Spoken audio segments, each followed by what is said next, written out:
نہیں ہے میت کی طرف سے۔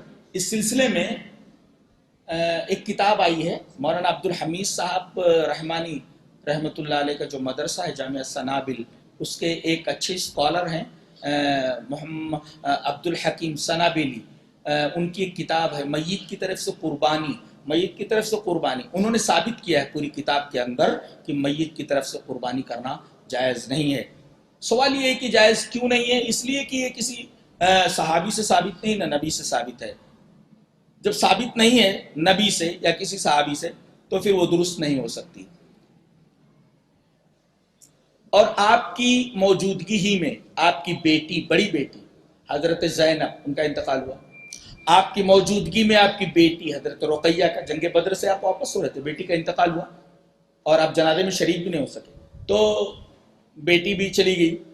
اسی طرح سے آپ کے بچے حضرت ابراہیم، آپ کی گود میں ان کا انتقال ہوا، لیکن کسی کی بھی طرف سے آپ صلی اللہ علیہ وسلم نے قربانی نہیں کی۔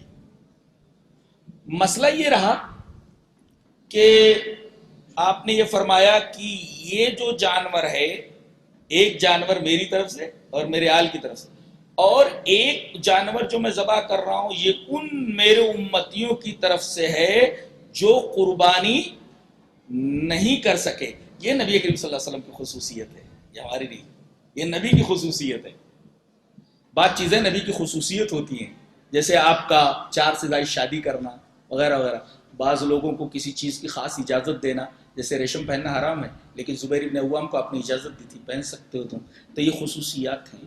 میت کی طرف سے قربانی جائز نہیں ہے، میت کی طرف سے قربانی درست نہیں ہے، کوئی ثبوت موجود نہیں ہے۔